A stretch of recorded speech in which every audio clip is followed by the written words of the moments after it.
제가 일상에서 사연 듣는 걸 정말로 좋아하는데 드디어 사연 신청자 입장이 되어보네요. 저는 과거에 황당하고 어이없는 경험을 한 사람입니다. 저는 남편하고 남들처럼 평범한 계기와 모습으로 만나서 연애를 했고 서로 결혼 생각이 들기 시작했을 때부터 자연스레 부부가 된 모습을 머릿속에 그리게 되었습니다. 그럴수록 결혼에 대한 확신이 생겼던 것 같아요. 제가 전문대를 나왔습니다. 2년제였고요. 대학을 나온 후에는 전공과 하등 상관없는 일을 하면서 지냈습니다. 돈은 그럭저럭 벌었는데 안정성을 따진다면 그렇게 좋은 직장은 아니었지요. 제가 그때 어디를 다니고 있었는가 하면 인터넷으로 여러 가지 물건을 파는 사무실에 몸을 담고 있었거든요. 옷도 팔고 인테리어 소품도 팔고 그런 인터넷 사이트가 뭔지 아시죠? 그런 걸 운영하는 곳이었습니다. 그래도 제가 그곳에 초창기 때부터 함께해온 일원이었기 때문에 급여는 적게 받지는 않았어요. 남편은 어찌 보면 우리나라의 전문대라고 할 수 있는 그런 대학을 나왔습니다. 미국에서 학교를 나왔어요. 남편이 미국에서 만 8년을 살다가 온 사람입니다. 영어도 의사소통에 문제 하나 없이 잘해요. 남편이 또 집에서 막내예요. 남자만 셋인 집에서 막내입니다. 자기 형들보다 남편이 많이 누리고 살면서 자랐고요. 막내라도 많이 배우고 많이 세상을 봐야 한다는 일념 아래 가족들이 팍팍 밀어줘서 미국도 갔던 것입니다. 시댁은 방앗간을 오래 한 집안이었습니다. 시아버지께서는 방앗간 일을 종종 도우시며 작게 철물점을 운영하셨고요.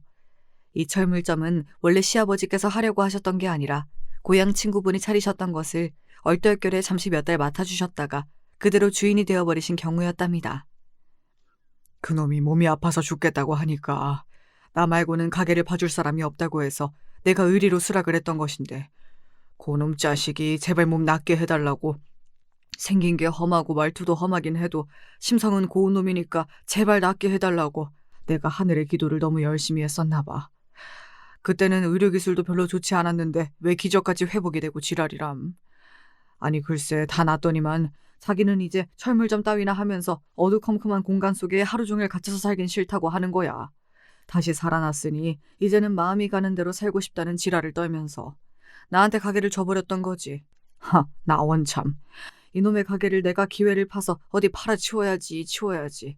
그러다가 한 해가 가고 두 해가 가고 그러다 보니 세월을 다 맞아버렸네. 시아버지께서는 아직도 눈뜨고 코베인 기분이라 황당하기만 하다고 그러셨습니다. 하지만 정말로 적성에 안 맞으셨다면 그 철물점을 진작에 포기하셨겠지요. 그리고 점점 그 동네 사람들의 신뢰를 얻게 되면서 단골 손님들을 만드시다 보니까 은근히 재미를 붙이셨던 거예요. 시아버지의 고향 친구분은 성격이 괄괄하고 말투가 좀 거친 분이셨는데 시아버지께서는 그렇지 않으셨거든요. 사근사근 친절하게 설명을 잘 해주셨습니다. 특히나 뭘 모르는 아주머니 손님들한테도 무시를 하지 않으시고 설명도 잘 해주신 데다가 바가지를 안 씌우셨어요. 그 당시만 해도 여자들은 이런 거 봐도 모른다고 하면서 무시하고 안 알려주는 분위기가 만연했던 시기니까요. 시아버지의 장사법은 그 동네에 소소하게 화제가 되었고 그러면서 계속 돈이 벌렸던 것입니다. 남는 시간에는 방앗간에 가서 잡일도 하셨고요. 방앗간은 시어머니께서 운영을 하셨는데요. 전적으로 혼자 하시는 건 아니었고 같이 하는 인력이 있었습니다. 누구인가 하면 시아버지의 누나 되시는 분이었습니다. 제 남편에게는 고모요. 그러니까 시어머니 입장에서는 시누이 되시는 분이시죠. 요즘 시대에도 자기 시누이하고 가게를 하라고 그러면 쌍수를 들고 환영할 여자가 몇이나 될까요? 하물며 옛날이었고 더 하물며 고된 방앗간 일이었습니다. 가게도 좁았어요. 별로 넓지도 않았는데 그런 공간에서 시누이와 함께 방앗간을 해야 한다니. 상상만 해도 등줄기가 짜릿해집니다. 너무 소름이 돋아서요. 이런 괴담 같은 현실을 살아내신 시어머니가 정말이지 존경스럽습니다. 시어머니께서 성격이 그렇게 까다롭지 않은 분이라서 가능했던 것 같네요. 그리고 시고모님도 시자 유세를 막 부리고 그러신 분은 아니었다고 해요. 나중에는 건강이 좀 안 좋아지시고 그러면서 귀농을 결심하게 되면서 방앗간은 시어머니 혼자 하시게 됐고요.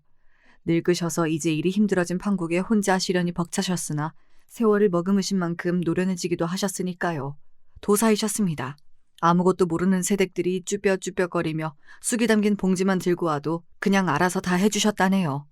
시어머니의 솜씨는 다 믿고 신뢰한다고 그 주변의 사람들이 입을 모았다지요. 그리고 자연스레 그 방앗간이 동네 사랑방의 역할을 어느 정도 하게 되어서요.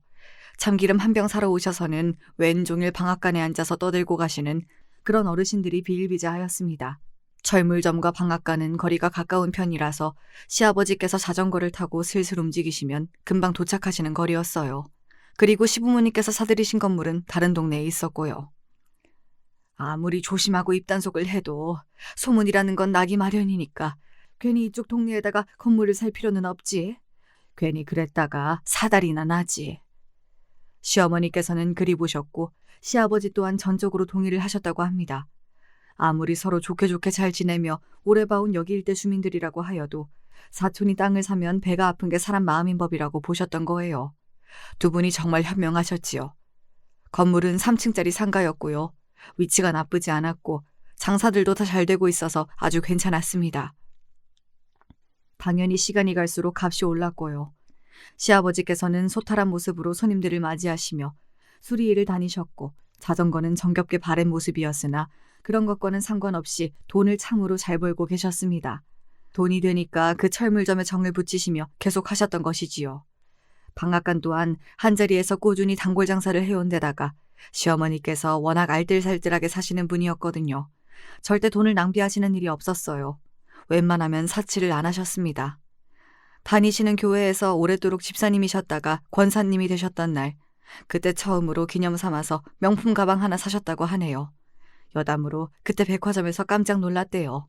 시부모님이 놀라신 게 아니라 백화점 직원이 놀란 것이었지요. 뭐 찾으시는 거라도 있을까요?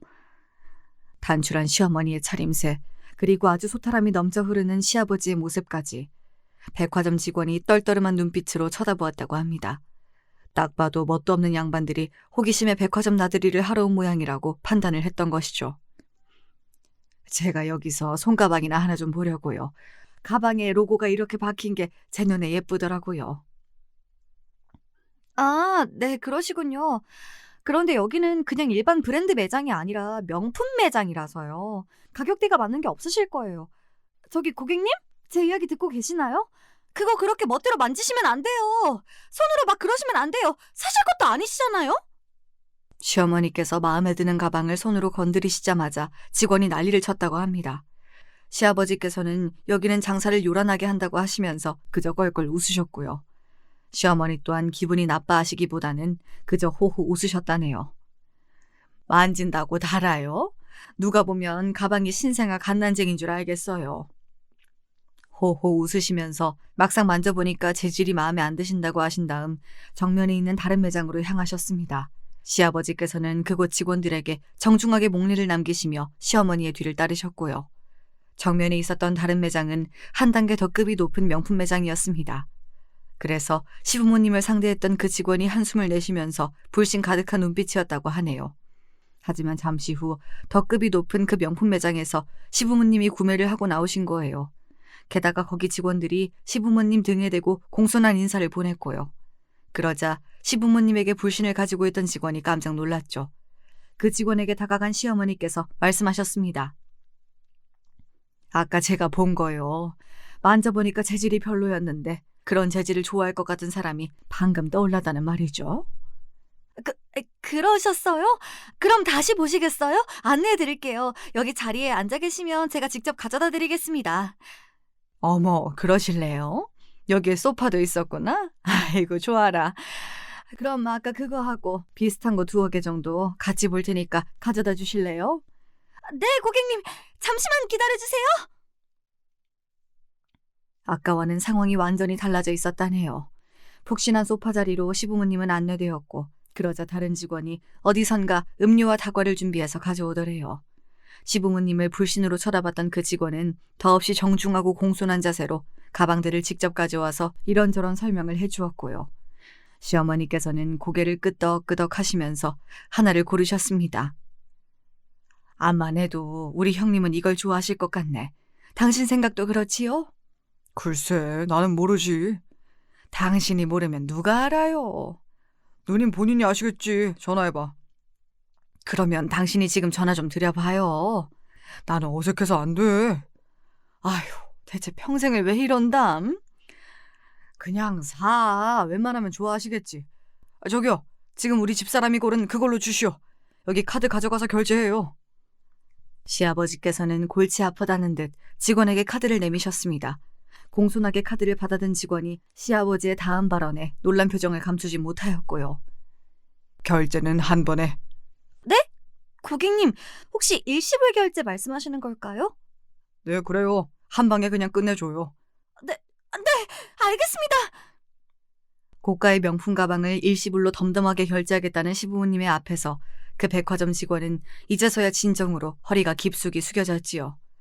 거기 직원들이 다들 눈이 커다래져서 적극적인 자세로 시부모님의 뒤를 따라 나와서 인사를 보냈다고 하더라고요. 아주 재미있는 경험이었다고 시부모님께서는 웃으면서 회상을 하셨고요. 시부모님께서는 놀랍게도 그 시절에 중매 결혼이 아니라 연애 결혼을 하신 분이었습니다. 더 놀라운 건 여자 쪽에서 먼저 마음을 표현해서 만나게 된 관계였다는 겁니다. 저희 시어머니 정말 대범하신 분이었지요. 얼굴도 못생겨가지고 사는 형편도 좋지가 못해서 행색도 꼬질꼬질했는데 그래도 나한테 와서 내가 좋다고 말을 꺼냈던 그 용기가 참으로 가상했지. 그 자신감이 대단했어. 옛날 그때를 떠올리실 때마다 시아버지께서는 입가에 웃음이 지어지는 모양이었습니다. 그런 이야기가 꺼내실 때마다 시어머니께서 짜증스레 눈을 흘기시는 그 반응이 재미있어서 그러시는 것 같기도 하였고요. 어쨌거나 두 분이 결실을 맺었다는 게 중요한 거 아니겠어요. 첫 아들이 태어났고 시어머니께서 처음부터 아들을 낳으셨다는 것에 무척 기뻐하셨다고 합니다. 그리고 이윽고 두 번째로 아들이 태어났지요. 아들만 연속으로 낳다니 시어머니께서는 무척이나 뿌듯해 하셨다고 합니다. 하지만 천천히 눈을 돌려서 보니까 당신의 시댁에는 고추밭이 풍년이었습니다. 시어머니의 시어머니, 즉 당시에는 살아계셨던 저희 시할머니 되시는 분께서 말씀하셨습니다. 다음번에는 꼭 딸을 낳아라. 객기를 부리며 싫다고 대답할 수도 없었습니다. 가만 보니까 당신의 친정에도 고추밭이 일구어지고 있었거든요.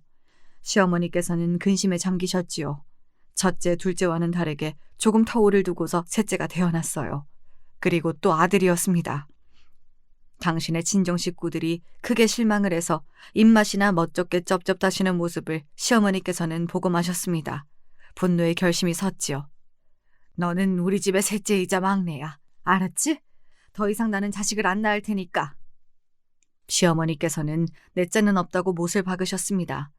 갓난아기 시절부터 얌전하고 해맑았던 제 남편은 그 소리를 듣고서 그저 배시시 웃었다고 하네요. 양가의 어른들은 그러면 앞으로 영원히 딸을 안 낳을 거냐고 잔소리를 하셨습니다. 그 앞에서 시부모님께서 이렇게 대답을 하셨지요. 넷째를 낳으면 넷째도 아들일 것만 같다고요. 그래서 그 다음부터는 아무도 넷째 이야기, 딸 이야기를 시부모님의 앞에서 안 꺼냈다고 합니다. 딸이기를 유독 염원했던 상황에서 나온 아들이라 그랬을까요?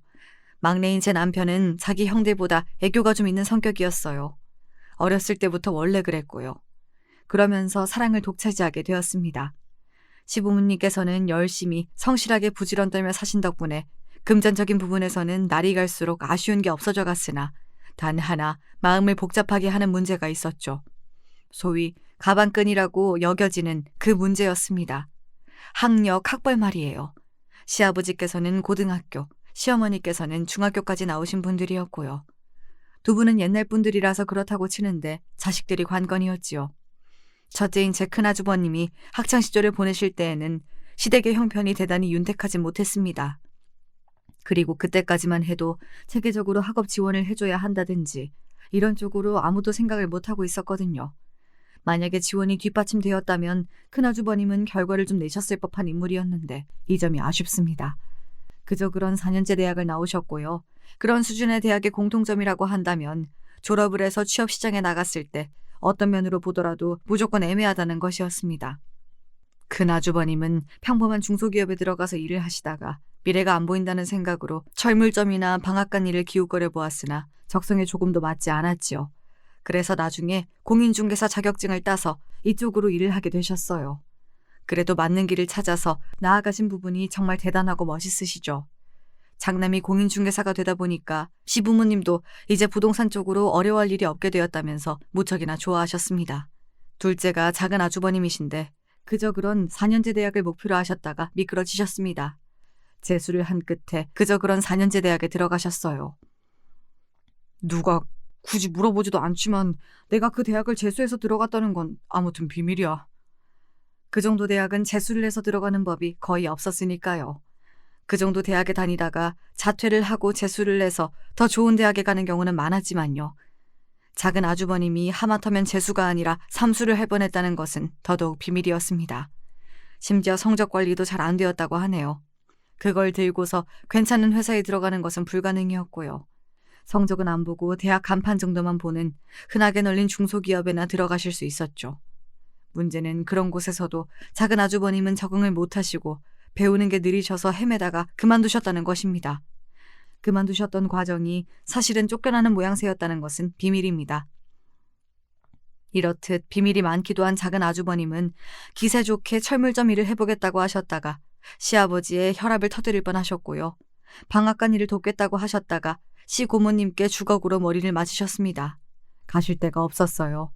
그런 작은 아주버님을 치근하게 바라봐준 사람도 있던 모양이었습니다. 사람이 죽으라는 법은 없나 봐요. 대학을 같이 다녔던 작은 아주버님의 동기가 알고 보니 집안이 인테리어 사업을 하는 경우였던 거예요.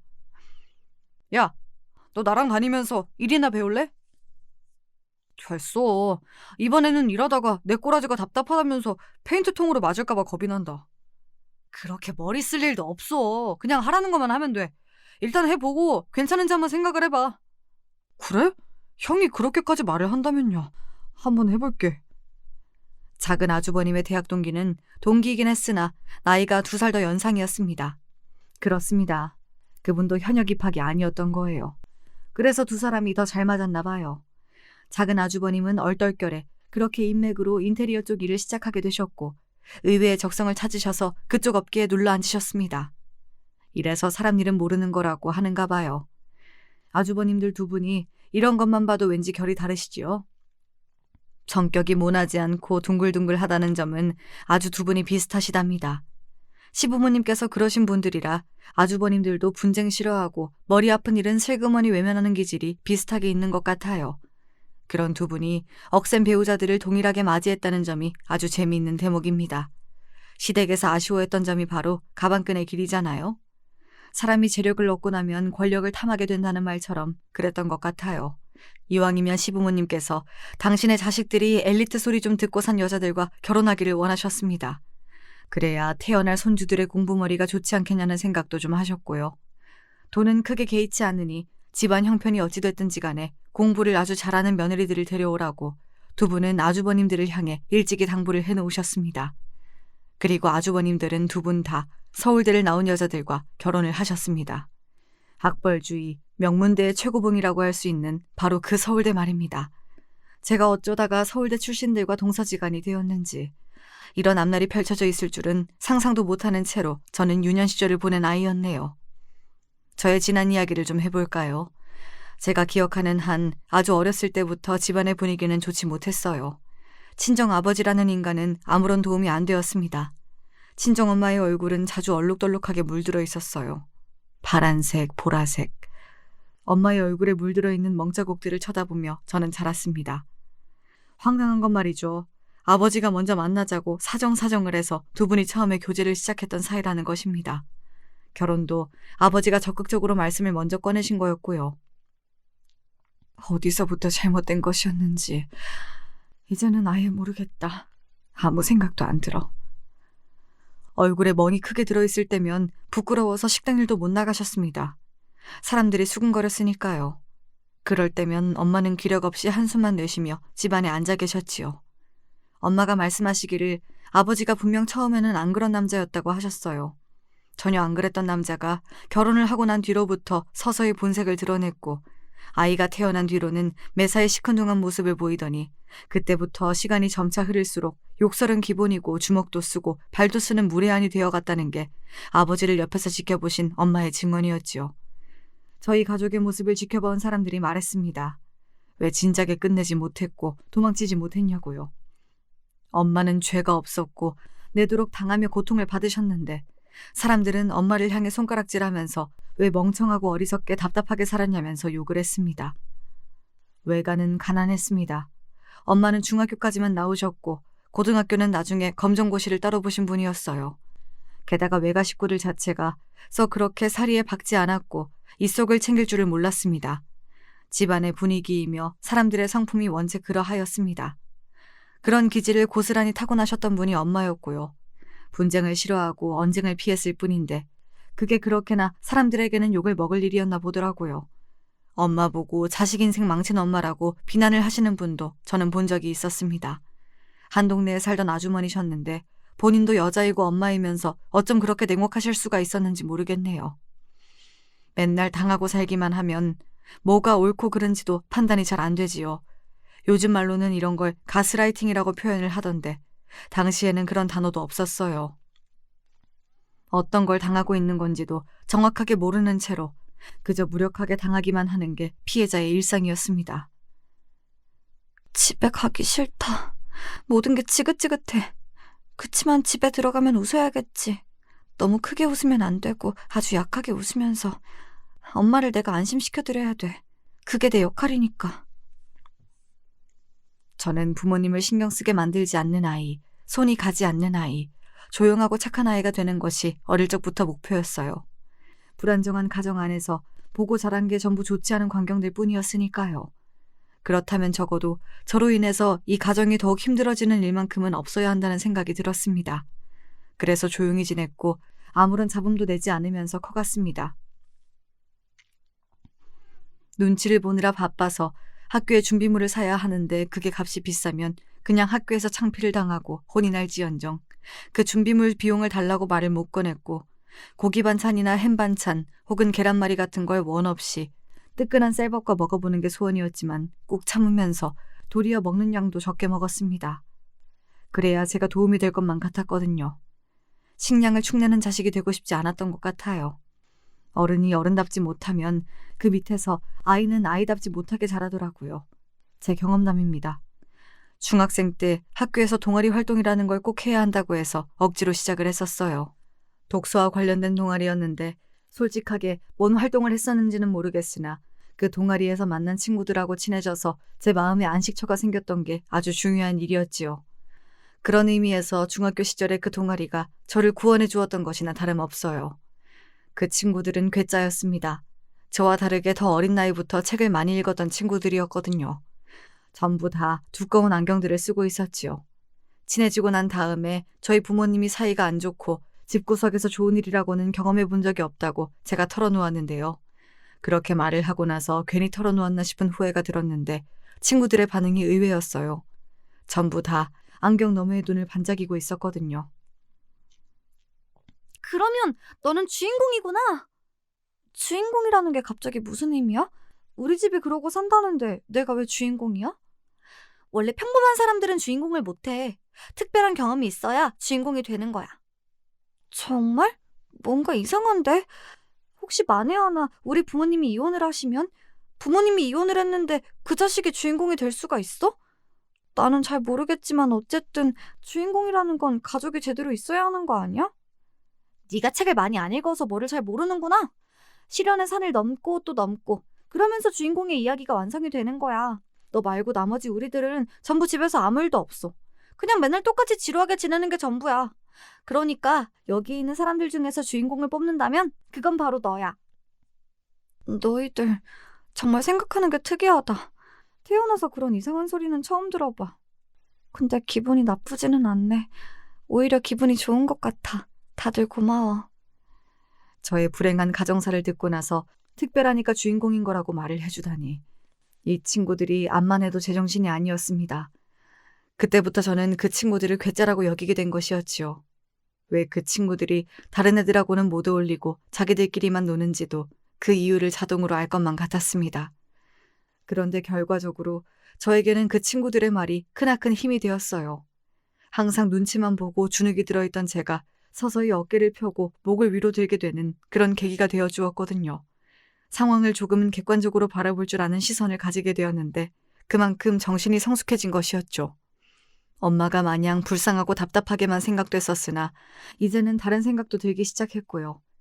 아버지가 재활용조차 불가능한 아주 답이 없는 인간이라는 것도 냉정하게 판단할 수 있게 됐습니다. 그때부터였죠. 제가 행복하고 화목한 미래 따위는 영원히 오지 않을 가족만 붙잡으면서 기대하는 마음을 버리게 된 게요. 이뤄지지 않을 꿈을 그동안 꾸고 있었습니다. 저만 노력한다고 해서 될 일이 아니건만 그동안 헛된 꿈만 내도록 꾸고 있었습니다. 그걸 알게 되었어요. 그런 현실을 인지하면 인지할수록 제 처지가 비참하고 초라하게 느껴진다는 부작용이 있었으나 그럴 때면 외치는 주문이 있었지요. 괜찮아. 나는 주인공이야. 이 세상의 주인공은 아닐지라도 제 인생의 주인공은 확실히 저였으니까요. 부모님의 문제와 상관없이 제 일상에 집중하면서 제 인생에서 다시는 돌아오지 않을 학창시절을 최대한 즐기고 누리려고 노력을 했습니다. 고등학교 시절에는 아르바이트를 하면서 제 용돈을 벌었고요. 그리고 고등학교 졸업 전에 부모님이 이혼을 하셨습니다. 이혼 사유는 아주 간단하고 명료하였습니다. 아버지가 바람이 나셨기 때문입니다. 아버지는 새 여자와 새 출발을 하기 위해 처자식을 버리고자 하였습니다. 엄마는 울부짖으셨습니다. 그러면 내 인생에 남는 게 뭐야? 멍이 들 정도로 당신의 가슴을 세게 두드리며 한탄을 하셨고 저는 그런 엄마의 팔을 잡아드렸지요. 엄마, 그냥 이참에 아버지하고 끝내세요. 너는 모르는 소리 하지 마라. 내가 누구 좋으라고 이혼을 해줘. 누구 좋으라고. 엄마 좋으시라고요. 뭐? 내가 지금 억울하고 분해서 죽겠는데 이혼을 하는 게 어떻게 나 좋은 일이라는 거야? 그게 말이나 되니? 네, 지금 이혼 안 하시고 그렇게 악에 받쳐서 아버지를 붙잡으시잖아요? 그러면 모래를 쥐고 계시는 거나 다름 없어질 거예요. 모래는 결국 손가락 사이로 다 빠져나가겠죠. 엄마가 이혼을 안 해주셔도 아버지가 그 여자랑 같이 사는 걸 막으실 수가 없잖아요. 그럼 결국 엄마만 고통스러운 거죠. 엄마의 인생은 계속 아버지한테 잡혀있는 것이 되겠지요. 분하고 억울하고. 그렇다고 해서 인생을 바로잡을 기회를 놓치지 마세요. 이제라도 다르게 사셔야지요. 그냥 내려놓으세요. 다 내려놓고 엄마의 인생을 찾으세요. 엄마의 인생은 엄마가 주인공인 거예요. 네가 언제 이렇게 다 커버렸니? 네가 그런 생각까지 할 수 있는 애였어? 제가 벌써 18살인데요. 엄마가 저를 보지 않고 계시는 동안에도 저는 무럭무럭 자라고 있었어요. 엄마는 당신의 두 손에 얼굴을 가득 묻고 한참이나 흐느껴 오셨습니다. 저는 이 흐느낌이 먹고 나면 두 분의 결혼 생활도 끝이라는 직감이 들었습니다. 엄마는 얼마 되지도 않는 집안의 재산을 거의 대부분 차지하는 것을 조건으로 이혼을 하셨습니다. 자식인 저를 엄마가 전적으로 책임지게 되셨기 때문에 그 돈이라도 챙길 수 있었던 것이죠. 엄마는 이제 아무런 미련도 후회도 없다는 얼굴로 아버지와 이혼을 하셨는데요. 그때 아버지의 표정이 참으로 묘하게 보였어요. 엄마가 당신에게 처절하게 매달리는 모습을 기대하셨던 걸까요? 웃기지도 않네요. 저는 후련한 기색으로 덤덤하게 아버지를 바라볼 뿐이었고요. 마지막으로 꾸벅 인사를 남긴 게 전부였던 저와는 다르게 아버지는 복잡한 시선으로 저를 끝까지 바라보고 계셨습니다. 가장의 역할도 못했던 주제에 바람이 난 여자와 꼭 결혼을 하고 싶어 하셨던 이유가 있더라고요. 첫째로는 그 여자가 돈이 좀 있는 여자였기 때문이고요. 둘째로는 그 여자가 임신을 했기 때문입니다. 저희 부모님이 이혼을 하셨을 때는 그 여자가 이미 거의 만삭에 가까웠고요. 참고로 그 여자 또한 아버지가 두 번째 결혼이었는데요. 첫 번째 결혼은 사별로 끝이 난 모양이었어요. 사별한 배우자와의 사이에서 아이가 하나 있었고요. 아들에게는 아버지가 꼭 필요하다는 논리를 들며 저희 아버지와 그 여자가 그렇게나 열렬히 붙어먹었던 모양입니다. 두 사람이 얼마나 추잡한 새 출발을 해서 살든 말든 저는 관심이 없었지요. 엄마 또한 부디 그러시기를 바라는 마음으로 살았습니다.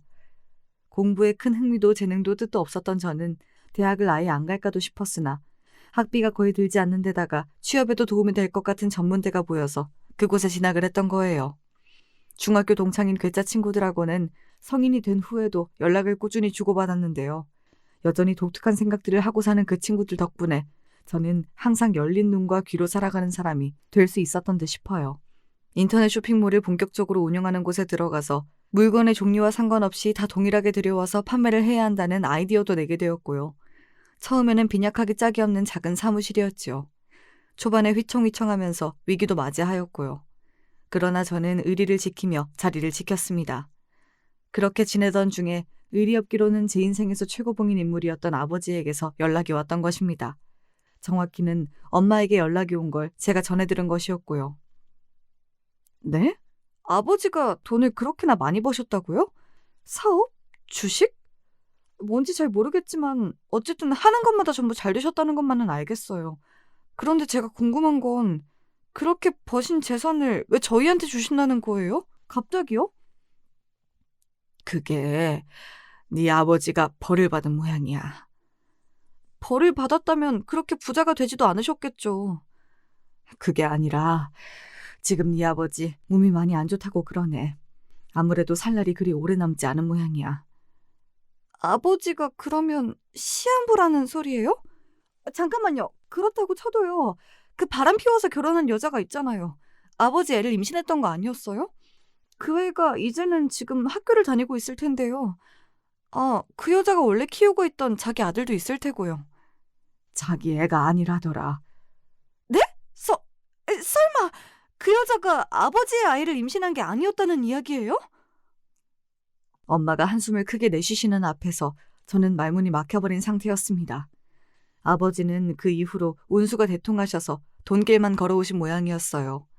그런데 정말 기가 막힌 일이 있었던 것입니다. 아버지와 바람난 그 여자, 그러니까 상간녀 사이에서 태어난 아이가 아버지의 친자가 아니었던 거예요. 아이가 너무 얼굴이 외탕만한 것 같아서 아버지는 진작에 의심을 하고는 계셨다네요. 그러던 어느 날 아버지는 계속 몸이 안 좋아서 큰 병원에 가서 검사를 받으셨고 당신에게 남은 시간이 그리 얼마 되지 않는다는 걸 알게 되셨습니다. 청천벽력이었으나 주저앉아 계실 수만은 없어서 얼른 움직이셨는데 가장 먼저 하신 게 친자 검사였던 거예요. 아니나 다를까 그 아이는 상간녀하고만 피가 이어진 관계였고 아버지와는 피 한 방울 안 섞인 관계였습니다. 게다가 원래 상간녀가 자기 전남편 사이에서 낳아서 기르고 있던 아들은 커갈수록 통제 불가능한 사고뭉치가 되어 있었지요. 치료에 희망은 없고 살 때까지 살다가 가는 수밖에 없다는 걸 병원을 돌며 재차 확인받으신 아버지의 머릿속에 엄마와 제가 떠올랐습니다. 그리고 제가 정말 시도두고 못한다는 말처럼 아버지와 생긴 게 진짜 판박이었거든요. 성격은 전혀 안 닮았는데 외모가 정말 자랄수록 아버지와 비슷해진 경우입니다. 특유의 인매나 끝이 뾰족한 턱은 그대로 복사를 해놓은 수준이었고요. 상황이 그렇게 흘러가자 아버지는 상간녀에 대한 괘씸함과 저와 엄마에 대한 죄책감, 그리고 친자식에게 재산을 남겨주고 싶다는 바람이 드셨습니다. 그래서 연락을 해오신 것이었어요. 이 엄청난 일을 어찌 마주하면 좋을지 한숨만 나오는 상황이었는데 남은 시간은 별로 없었고 가능한 한 빨리 재산의 정리가 이루어져야 하는 상황이었습니다. 아직 그 상간녀는 아버지가 시한부라는 걸 몰랐거든요. 그러나 들키는 건 시간 문제였고 재산 정리를 아버지는 빨리 하고 싶어 하셨어요. 무력하고 멍청했던 게 과거의 나였는데 이제는 지금만큼은 절대 그래선 안 되겠지. 우리 딸을 위해서라도 내가 정신 차리고 움직여야겠어. 엄마는 전에 없이 열의가 가득한 눈빛을 하셨습니다. 그리고 재산 문제에 있어서 아버지와 단 둘이 단판을 짓겠다고 하셨어요. 저는 엄마가 내리시는 결정을 존중하겠다고 하였고요. 결과적으로 아버지의 모든 재산이 친자식인 저한테 왔습니다. 아버지는 당신의 피를 이어받은 이 세상의 유일한 자식에게 모든 걸 주고 떠나셨지요. 그 상간녀 측은 얻을 수 있는 게 없었습니다. 아버지가 미리 다 손을 써놓고 정리를 다 하셨던 데다가 돌아가시기 단 며칠 전에야 시한부라는 사실을 상간녀 측이 알았거든요. 아버지나 상간녀나 똑같이 벌을 받게 된 모양새로 결론이 났습니다. 아버지가 떠나신 이후 엄마는 외가로 가셔서 외할머니와 둘이 지내셨고요. 저는 열심히 사회생활을 하다가 남편이라는 인연까지 만나게 됐던 거예요. 미국에서 지냈던 것 덕분인지 뭔지 남편은 마냥 해맑고 편견도 없고 긍정적이었습니다. 저의 어두웠던 유년 시절을 떠올리며 남편이 부럽기도 하였네요. 이혼 가정에다가 전문대 졸업, 안정성 측면에서는 탄탄하지 못한 직장까지. 저의 이러한 조건들만 보자면 남편에게 많이 못 미쳤다고 볼 수 있었죠. 하지만 남편은 그런 걸 전혀 따지지 않았고요. 그냥 제가 좋다고 했어요. 저도 그런 남편이 좋았고 저희끼리 꼭 붙들고 있는 모습을 보신 시부모님께서도 너그러이 고개를 끄덕여 주셨습니다. 서울대 나온 며느리를 이미 둘씩이나 봤는데 더 이상은 바랄 것도 없어. 뭘 따지겠나? 우리 막내가 좋다고 하면 그걸로 된 거지. 막내 아들 사랑이 지극하신 시아버지께서는 흐뭇한 눈빛으로 저를 바라봐 주셨습니다. 전문대를 나오면 뭐 어때? 사는데 지장 없는 것을. 새며느리가 서울대를 나왔으면 그건 또 그거대로 골치 아파져서 안 돼. 잘난 척하는 주둥이가 하나 더 늘어나는 거잖아. 아이쿠야, 더는 안 되지. 시어머니께서는 그런 말씀을 연신 중얼거리시며 저를 기꺼이 새 며느리로 허락해 주셨고요. 저는 시부모님께서 크게 묻지도 따지지도 않고 환영해 주실 줄을 몰랐기 때문에 어안이 벙벙했던 것 같아요. 두 분은 미국까지 가서 살면서 공부하다가 온 똑똑한 막내 아들이 좋다고 하는 여자라면 무조건 안 좋을 일이 없다고 하셨습니다. 앞으로 천천히 서로에 대해 알아가면 될 일이지 미리 그렇게 이것저것 재고 따지고 될 것도 전혀 없다고 하셨고요. 저는 남편의 유유자적한 기질이 미국에서 온 게 아니라 유전에서 비롯되었다는 생각을 그제야 처음 하게 되었지요. 난관일 거라고 생각했던 시부모님과는 아무런 마찰도 없었습니다. 그런데 전혀 별다른 생각이 없었던 쪽에서 문제가 터지더라고요. 이래서 인생은 의외의 연속이라고 하는 건가 봐요. 제 아주버님의 서울대 부인들 말입니다. 제 손이 동서 두 분이 함께 서울대 동문안이라고 할까봐 세트이더라고요. 둘이 한 세트요. 시어머니께서 그러셨어요.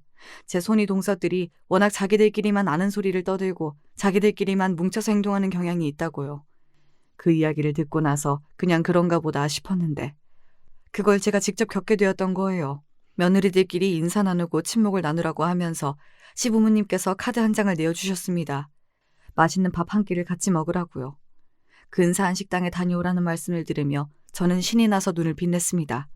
하지만 카드를 받아드는 큰 형님이나 그 옆에 작은 형님은 저하고 낯빛이 그때 좀 달랐어요. 날짜는 언제로 할까요?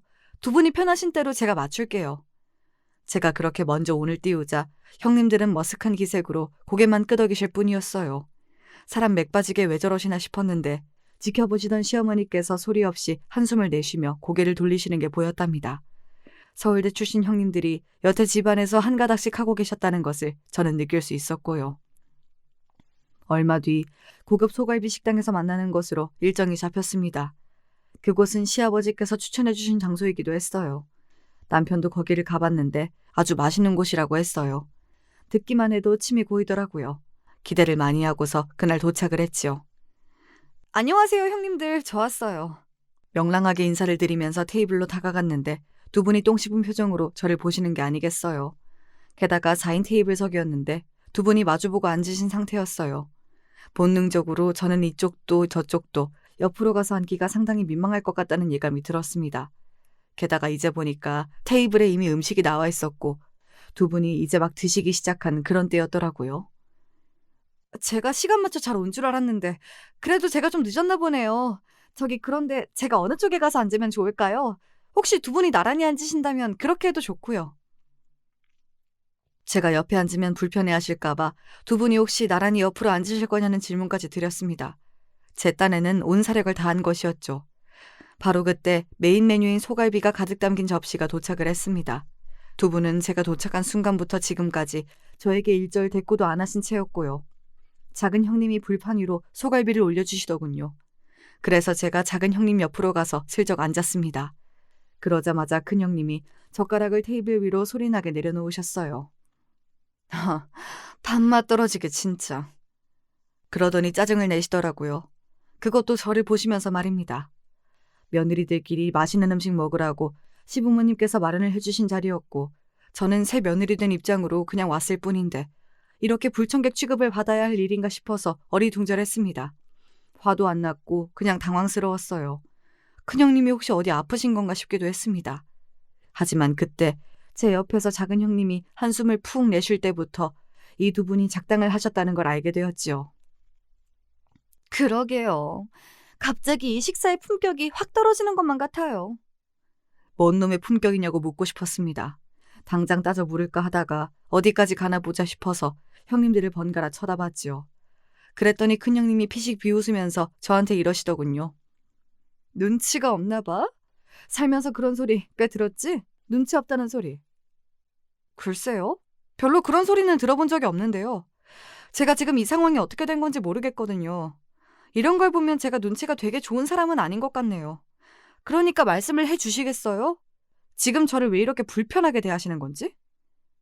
당연히 불편할 수밖에 없는 거 아닌가? 머리가 달렸으면 생각이라는 걸 해봐.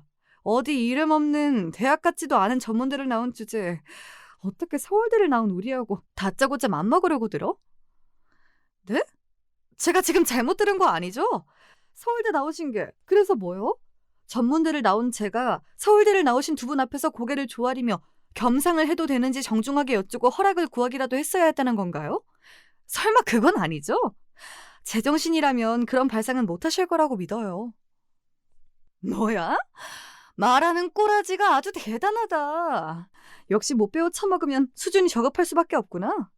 그런 식으로 우리를 끌어내리려고 얄팍한 수를 써봤자 소용없어. 안 통하니까. 좋은 말로 할 때 사라져. 두 분 어쩜 이렇게 유치하세요?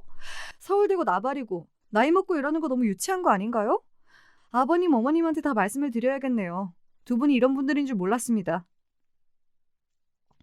제가 단호하게 말씀을 드리자 두 분이 동시에 저를 비웃으셨어요.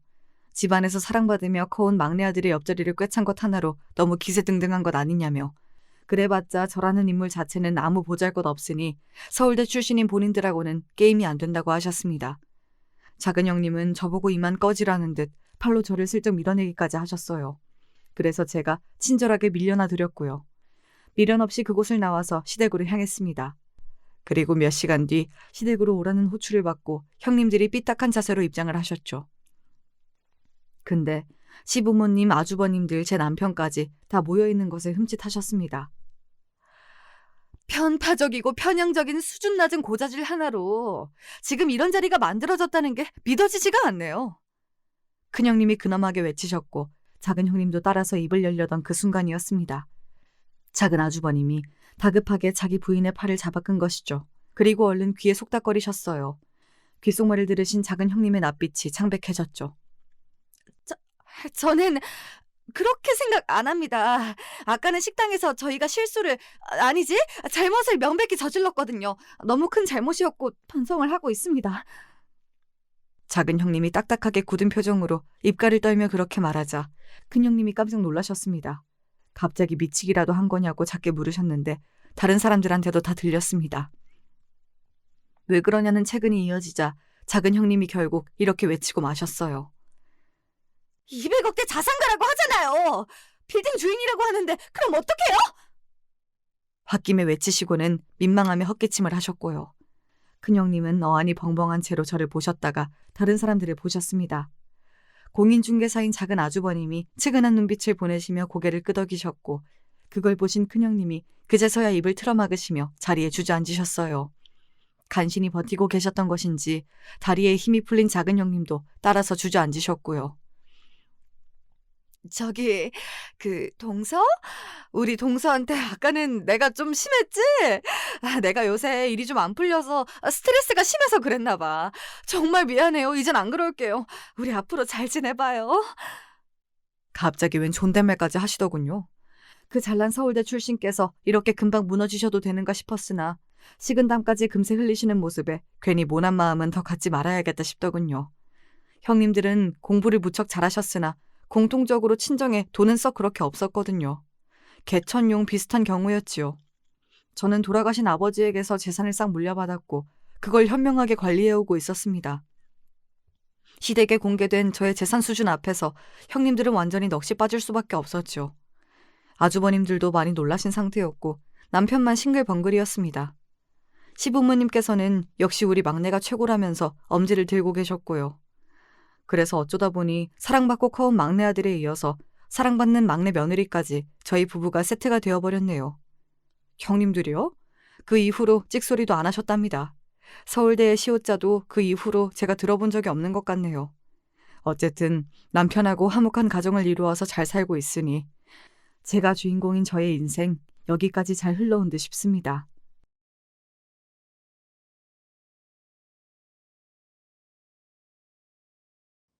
항상 팔불출 같다고 할까봐 남편 자랑을 어디 가서 하지 않았어요.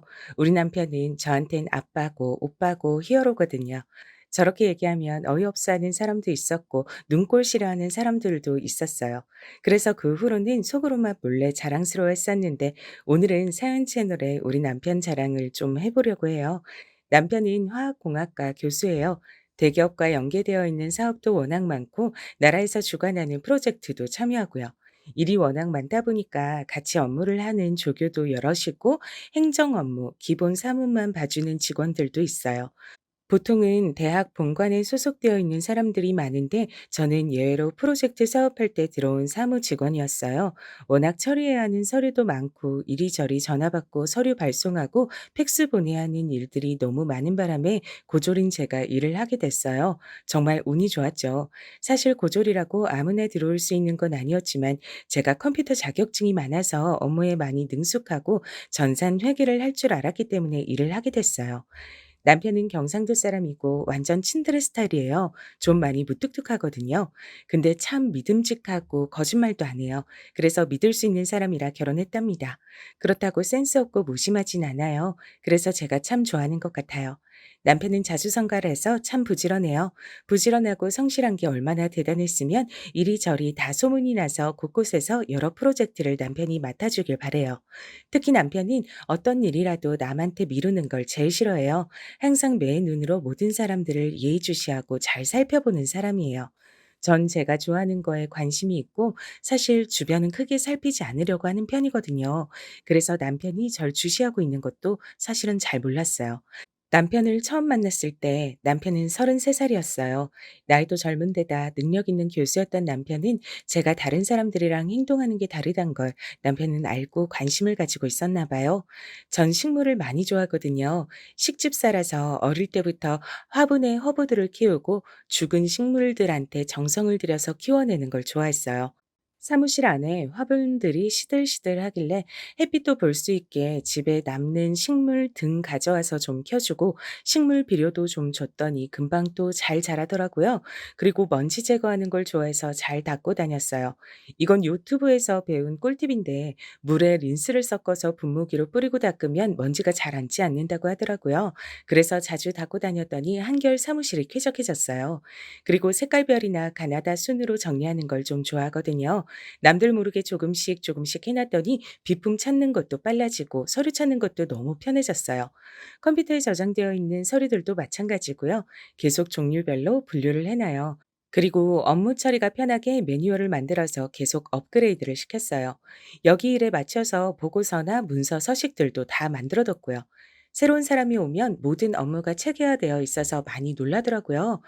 처음 와서 일하는 사람도 한 번에 다 알 수 있도록 정리된 업무 안내서를 주거든요. 그걸 보고 두 번째로 놀라요.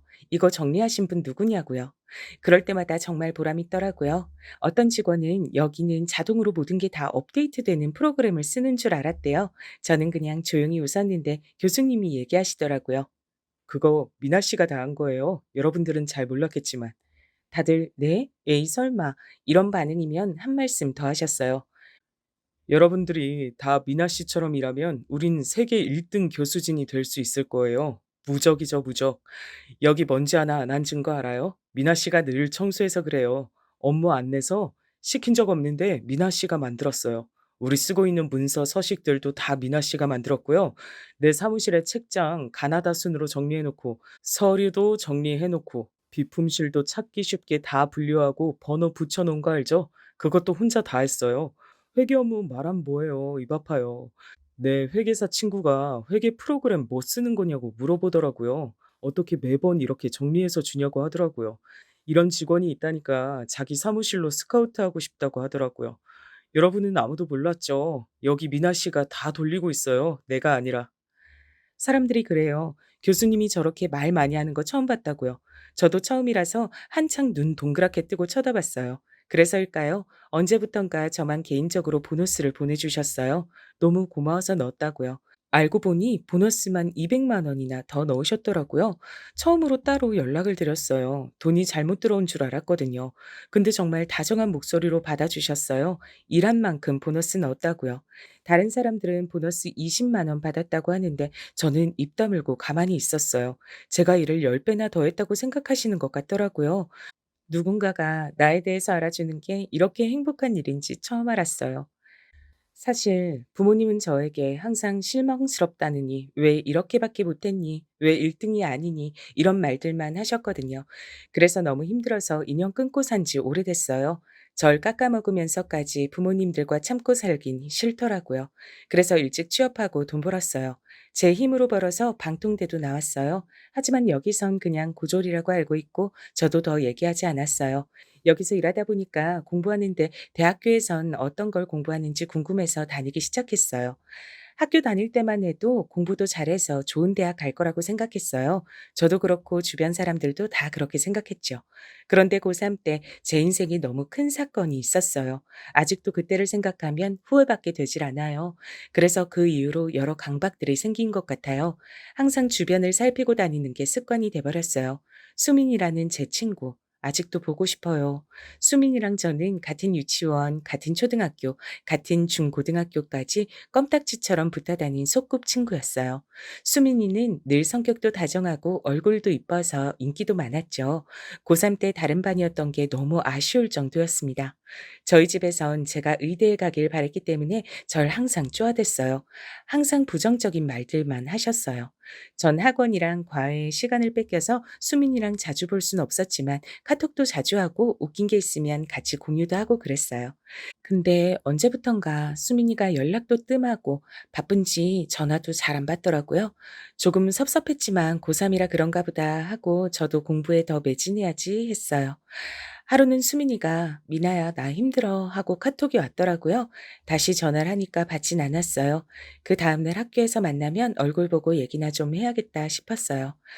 오래간만에 본 수민이는 예전 모습이 아니더라고요. 갑자기 얼굴이 반쪽이 됐다고 할 정도로 바짝 말라 있었어요. 그렇게 친했다고 하면서 왜 오랜만에 보냐고 하겠지만 반도 다른 데다 학원에 과외에 눈코 뗄 새 없고 잠깐이라도 쉬는 시간이 되면 부족한 수면을 보충하느라 매점도 잘 못 가고 다른 반에 갈 힘도 기력도 없더라고요. 바쁘게 지내다 보니 마주쳐도 아주 잠깐 시기였던 거죠. 수민이는 미대에 진학하고 싶어 했어요. 학원 선생님이 잘 가르쳐 주셔서 갈 수 있을 것 같다고 너무 좋다고 했었거든요.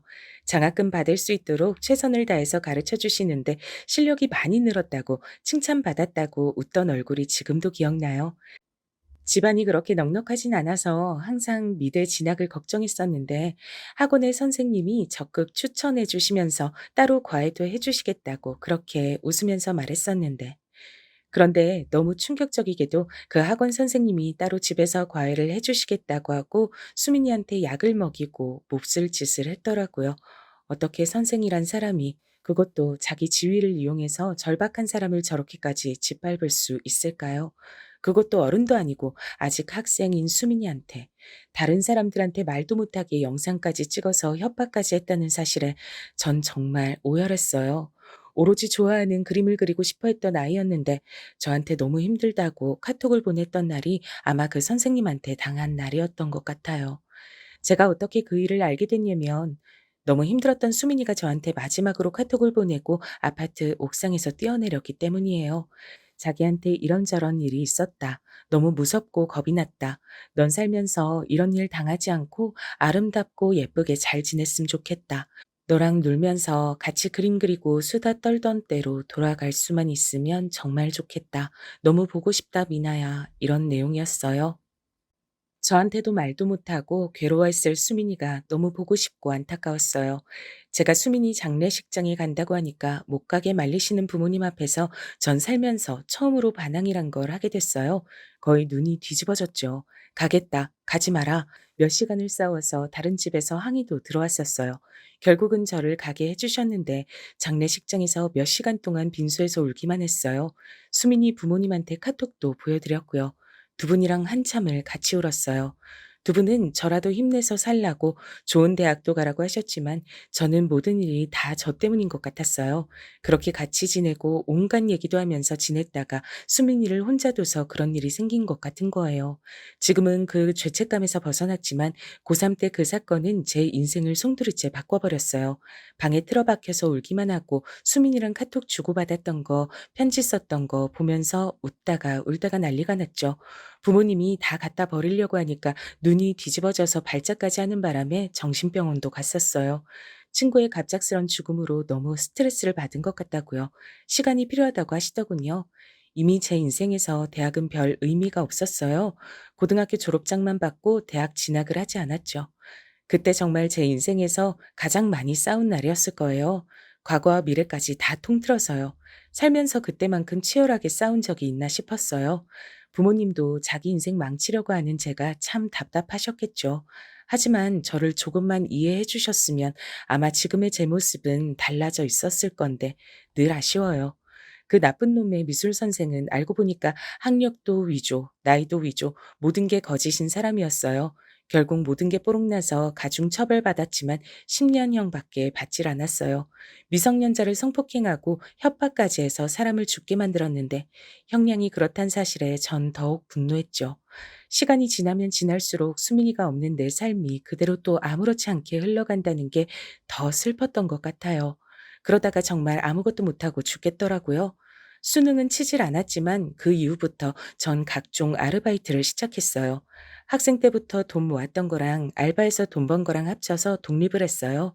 꽤 열심히 돈 모았거든요. 그 이후에 다니고 싶던 컴퓨터 학원에 다녔고요. 자격증도 다 따고 나중에 일하는 데 필요할 것 같아서 전산 회계 자격증도 땄고요. 그래도 이왕 일하려면 앉아서 할 수 있는 일하자라는 생각이었어요. 이젠 엉덩이가 빠그라질 것 같다고 후회하면서 말이죠. 아르바이트로 생활이 좀 여유로워지고 나서 그래서 수민이가 살아 있었다면 같이 가보고 싶고 해보고 싶었던 일들을 하나씩 해보기 시작했어요. 우리는 항상 미래 여행 계획을 짜고 보고 싶었던 아이돌 콘서트에 꼭 같이 가자고 얘기했었거든요. 같이 갔다고 생각하면서 즐겁고 행복하게 추억을 쌓는다는 느낌으로 자전거도 타고 여러 국내 여행지도 다녔어요. 읽고 싶은 책들도 많이 읽고 사진도 많이 찍으러 다녔어요. 외국에도 놀러 가고 싶었지만 아는 사람 하나 없고 말도 잘 안 통하는 낯선 곳이 좀 많이 두렵다고 해야 할까요? 그래서 풍경 좋은 국내로 많이 놀러 다녔어요. 자전거도 타고 다니고 무작정 걸어서 도시를 이동하기도 하고요. 그렇게 미친 듯이 공부해서 자격증도 따고 돈도 벌고 걸어 다니기도 해서 조금씩 죄책감을 지워갔어요. 그리고 좀 안정적인 일자리를 찾은 게 지금 정윤호 교수님 사무실이었어요. 내가 주변을 살피지 않으면 수민이처럼 또 누군가를 잃게 되는 상황이 일어날까 봐 항상 교수님 주변이 쾌적하게 일하는데 불쾌감을 가지지 않게 공간도 업무도 계속 정리하고 분류했던 것 같아요. 함께 일하는 사람들이 행복하고 편했으면 하는 마음이 제일 컸던 것 같아요. 교수님이 어떻게 정리했을 때 가장 찾기 쉬워할까 고민도 했고요. 교수님은 젊은 나이라서 그런지 지치지 않고 정말 많은 일들을 열심히 하시더라고요.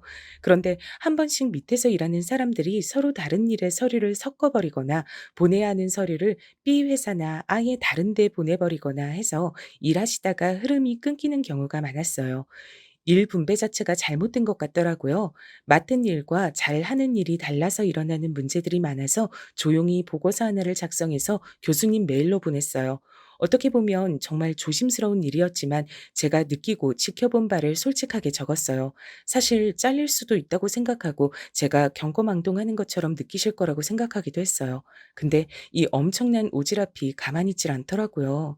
직원들의 업무 숙련도, 능숙도, 일 처리 스타일, 좋아하고 흥미있어하는 분야까지 다 조사해서 올렸거든요. 그래서 업무에 차질이 일어나는 직접적인 원인과 그 해결책을 제시했어요. 그리고 이러저러한 프로세스로 운영되고 있는데 그러면 운영은 되어지는 것처럼 보이지만 업무의 정확성이 떨어져서 다시 두세 번 수정해야 하는 번거로움이 생기게 된다고도 얘기하고요. 그래서 플랜 A와 플랜 B를 제시했어요. 평소에는 A로, 어떤 직원이 빠지게 되거나 문제가 생길 시 B로 운영하실 때 가장 효율적으로 교수팀이 운영될 거라고 말이죠. 교수님은 생각이나 하셨을까요? 말단 직원에게 이렇게 팀을 돌려보라고 말을 듣게 될 줄요. 보고서를 다 적고 보내기 버튼을 누를까 말까 100번은 고민한 것 같아요. 사실은 더 한 것 같기도 하네요. 그렇게 소심한 성격이 아니었는데 교수님이라면 내 진심을 알아주시지 않을까 싶어서 결국은 보냈어요. 메일로 답신이 왔는데 정말 고맙다는 대답이었고 이렇게 많은 관심을 가져줘서 고맙다고 해주셨어요. 정말 기분이 좋더라고요. 직접 실행하실지 몰랐는데 교수님은 제가 말씀드린 대로 프로세스를 완전히 바꾸셨어요. 직원들은 이게 무슨 일이지 했지만 그렇게 일하는 과정을 바꾸고 나서 효율이 한 5배는 올라가니까 교수님이 정말 대단하다고 다 칭찬을 하시더라고요. 어떻게 공부만 잘하시는 게 아니라 이렇게 일머리까지 좋으신 거냐고 말이죠. 저는 속으로 정말 정말 으쓱했지만 아무 말 하지 않았어요. 처음엔 맡은 업무를 좀 어색해했지만 바로 자기가 제일 잘하는 분야다 보니까 업무 시간이 현저히 줄어들더라고요. 일을 여러 번 다시 하는 일도 없어지고 오발송되는 문서들이 없어지니까 거래처에서도 정말 좋아하고요. 다들 일 잘하는 분들로 바뀐 줄 알았다고 하시더라고요. 일하는 시간이 실질적으로 줄어드니까 퇴근도 빨라지고 야근하는 일이 없어지니까 다들 몸 컨디션도 좋아지더라고요. 이런 경험을 하고 나니까 교수님을 계속 관찰하게 되더라고요. 교수님이 사실 여기서 가장 바쁜 사람이니까 어떻게 하면 일을 좀 편하게 하실지, 건강은 어떻게 지키실지 절대 눈은 마주치지 않고 조용히 교수님 주변에서 얼쩡거리면서 다 살펴보기 시작했죠. 교수님도 관찰력이 좋다 보니까 처음엔 제가 너무 이해가 가질 않았대요. 분명 전산 회계 때문에 뽑았고 사무 처리 잘해주면 제 역할을 다 하는 거라고 생각했는데 아니 이 사람이 자기 사무실이 돌아가는 패턴을 순식간에 다 파악하고 모든 불필요한 체계를 바로잡고 일을 가장 잘 해낼 수 있는 해결책까지 남들 모르게 제시하니까 고마우면서도 수상했대요. 처음에 인수인계 받을 때도 꼼꼼하게 이것저것 다 물어보더니 바로 매뉴얼을 작성해서 저장한 걸 알고 놀랐다고 하더라고요. 동정업계에서 일했던 경험이 많진 않았던 것 같은데 일을 너무 잘해서 처음엔 약간 의심했대요. '이 사람 산업 스파인가?' 하고요. 학교에 무슨 산업 스파이를 의심하지 할 수 있지만 대기업에서 쓰는 화학, 공학, 기술 개발 문의도 있고 연계된 산업들이 많다 보니 그런 생각을 안 할 수가 없었대요. 근데 보니까 아무도 신경 안 쓰는 비실한 식물들도 다 살려내고 이리저리 뒤죽박죽된 비품 창고 정리에 도서 정리에 아무리 지켜봐도 그냥 일하는 일터 주변을 다 살피고 관리하는 것 같아서 마음을 다 놨다고 해요. 그리고 더러웠던 화장실도 이 사람이 들어오고 난 후부터 좋은 냄새 나고 항상 청결하게 관리가 돼서 더 놀랐다고 하더라고요. 제가 화장실 결벽증이 있어서 화장실 더러운 걸 정말 싫어하거든요. 그냥 완벽주의인가 했는데 항상 웃고 다니고 죽어가는 식물 키우면서 "아이고 잘한다. 아이고 쑥쑥 커야지 물도 많이 먹고." 이러면서 혼자 할머니처럼 대화하는 것도 보고 '재밌는 사람이구나.' 하고 지켜보다가 자기도 모르게 멍하니 쳐다보고 있는 걸 보고 자기가 저를 좋아하는 걸 자각하기 시작했대요. 그것도 같이 일한 지 6개월 개월 만에 알았다고 하더라고요. 전 그때까지도 교수 사무실을 조화롭고 즐겁게 운영되는 곳으로 만들기 위해 온 정신이 팔려 있었고요. 업무량을 어떻게 하면 줄일 수 있을지, 어디도 손볼 곳을 없는지 그런 것만 생각하고 다녔으니까 스파크가 튈 일은 없었던 것 같아요.